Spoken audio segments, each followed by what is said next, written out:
Hello guys, welcome to another video of stock market friends. Monolithisch India limited guys, ये एक upcoming IPO जो कि आज के दिन ओपन होने जा रहा है। जाने की complete analysis, business model, financial condition, performance, GMP कितना चल रहा है, रिस्की पॉइंट को डिस्कस करेंगे और जानेंगे जिस आईपीओ में अप्लाई करना चाहिए या फिर नहीं।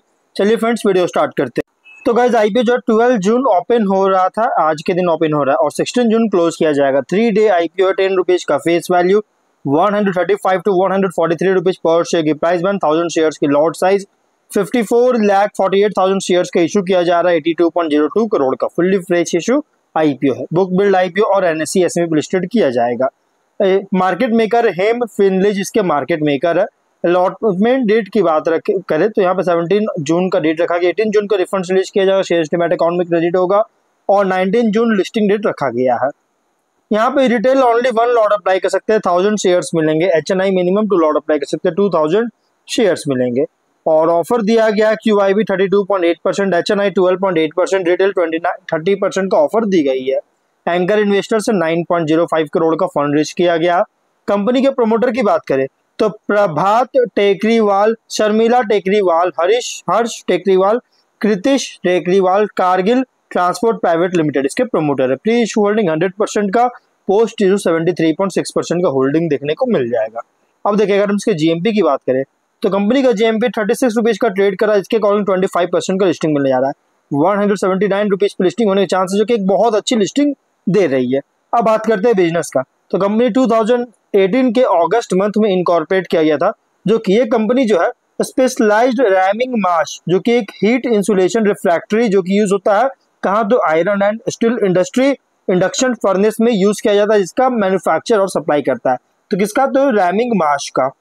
और कंपनी के प्रोडक्ट्स जो है इसमें इंक्लूड है SGB 777, SLM 999, BGIT 77, quartzite green SLM 980 and SLM 980 इसके प्रोडक्ट्स है जो कि इंक्लूड है। और ISO सर्टिफाइड और स्पेशलाइज है किसमें, तो स्पेशलाइज्ड रैमिंग माश को मैन्युफैक्चरिंग करने में स्पेशलाइज और ISO सर्टिफाइड है। किसके लिए, तो हीट इंसुलेशन के लिए यूज किया जाता है।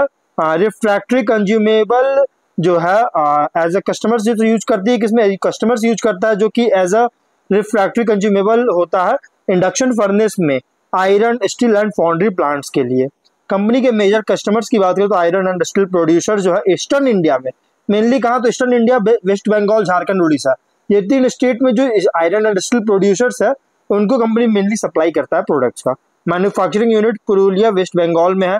क्लाइंट्स की बात करें तो 2023 में 43 क्लाइंट्स थे और 25 में 61 क्लाइंट्स, जो कि क्लाइंट्स बहुत तेजी से इंक्रीज किया है 31 मार्च के अकॉर्डिंग। 26 फुल टाइम एम्प्लॉइज और कंपनी जैसो अलग अलग ऑपरेशंस के लिए, जो कि इसके मैन्युफैक्चरिंग फैसिलिटी में अलग अलग ऑपरेशंस के लिए कॉन्ट्रैक्ट लेबर हायर करती है। स्ट्रेंथ की बात करेंगे तो एस्टैब्लिश्ड मैन्युफैक्चरिंग फैसिलिटी है, इजी एक्सेस के साथ रॉ मटेरियल सोर्सेज को, और लॉन्ग स्टैंडिंग कस्टमर रिलेशनशिप है कस्टमर्स के साथ।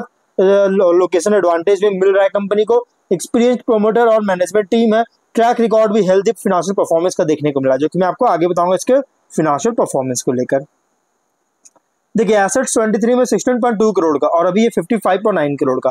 देखिए, बहुत तेजी से इंक्रीज कर 3 टाइम से भी ज्यादा इंक्रीज करता हुआ देखने को मिल रहा है कंपनी के एसेट्स में।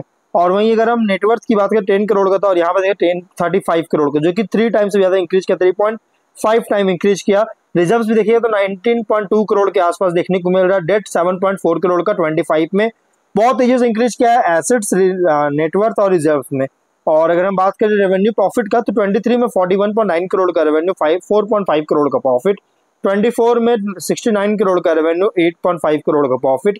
25 में 97.5 करोड़ का रेवेन्यू, 14.5 करोड़ का प्रॉफिट है। फिनेंशियल अगर देखा जाए तो बहुत स्ट्रॉन्ग बूस्ट देखने को मिल रहा है। टॉप लाइन में अच्छी ग्रोथ होता हुआ देखने को मिल रहा है, लेकिन 23 से 25 तक जो बॉटम लाइन है ना, सरप्राइजिंग बूस्ट देखने को मिल रहा है।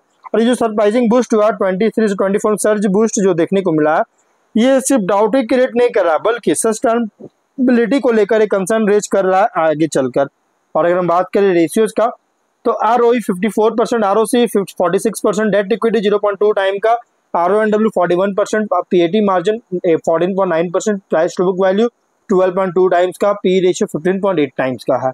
वहीं अगर हम बात करें, देखिए कंपनी का मेनली जो कंपनी है ये हाईली कॉम्पिटिटिव सेगमेंट में ऑपरेट कर रही है फिलहाल अगर देखा जाए, लेकिन फिनेंशियल परफॉर्मेंस के अकॉर्डिंग जो प्राइस में रखा गया एग्रेसिव प्राइस रखा गया है, जो कि 143 रुपीज़ का बहुत ज़्यादा प्राइस रखा गया इसकी इशू साइज और फिनेंशियल परफॉर्मेंस के अकॉर्डिंग।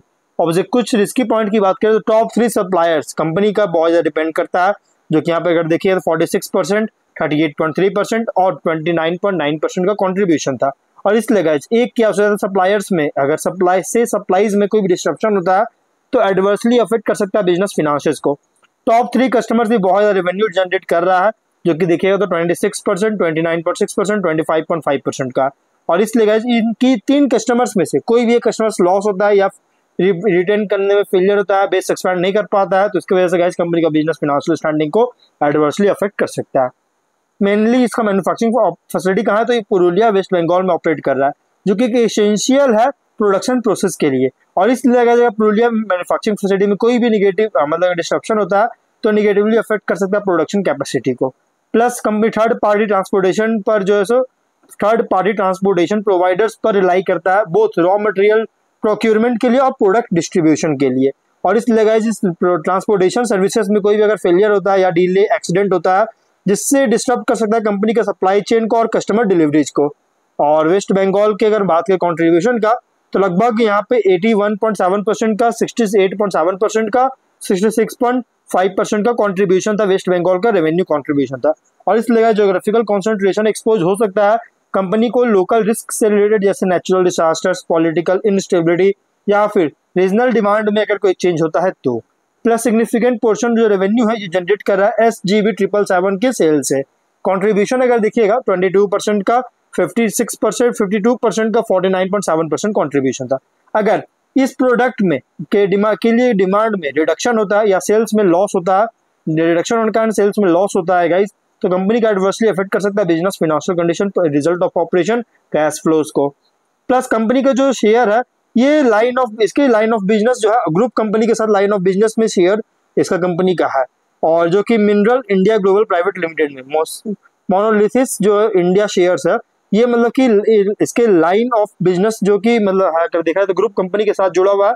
ग्रुप कंपनी कौन सा तो mineral India global private limited, जो कि ये भी सेम स्पेशलाइज्ड डायमंड मास्क का जो सिमिलर मार्केट्स के लिए मैन्युफैक्चर सप्लाई करता है। इसलिए जबकि दोनों company same distinct market segment में ऑपरेट कर रहा है as one non compete agreement, मतलब कि कोई भी नॉन कॉम्पिट एग्रीमेंट साइन नहीं किया, जिसके कारण एक वायलेशन अगर होता है या अनइन्फोर्सेबिलिटी होता है किसी भी टर्म्स को लेकर, जिसकी वजह से इंटरेस्ट का कॉन्फ्लिक्ट लीड कर सकता है, पोटेंशियली अफेक्ट करेगा कंपनी के स्ट्रेटेजिक पोजीशनिंग और फिनेंशियल परफॉर्मेंस को लेकर।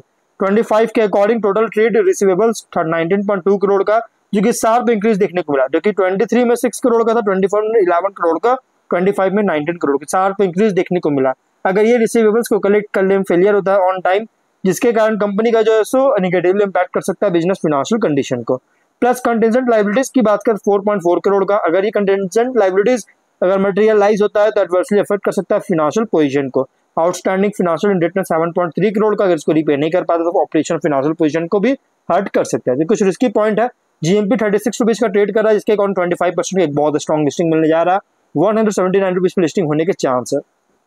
ऑब्जेक्टिव एक नया मशीन मतलब कि कंपनी मैन्युफैक्चरिंग फैसिलिटी का सेटअप करना चाह रही है, जिसमें कैपेक्स करेगी। सब्सिडियरी है मेटालर्जी का इंडिया प्राइवेट लिमिटेड, इसमें इन्वेस्ट करके कैपेक्स वगैरह आप फिनांस करना चाहती है, और working capital requirement general corporate purpose के लिए फंडिंग चाहती है, इसकी लाइक लेकर। देखिए प्राइस बहुत ज्यादा रखा गया, तो आप रिस्की इन्वेस्टर है तो आप लॉन्ग टर्म लिए कंसीडर कर सकते हैं। जैसे आईपीओ जो pure long term IPO, medium to long term IPO, इसलिए अगर आप रिस्क लेना चाहते हो तो आप अप्लाई कर सकते हैं, लेकिन अगर आप रिस्क नहीं चाहते तो इग्नोर कर सकते हैं। कुछ रिस्की पॉइंट भी इसमें देखा गया है। तो फाइनल डिसीजन जो भी लीजिएगा अपने रिस्क पर लीजिएगा, ये कोई रिकमेंडेशन वीडियो नहीं है। तो मिलते हैं नेक्स्ट वीडियो में, टिल देन बाय बाय।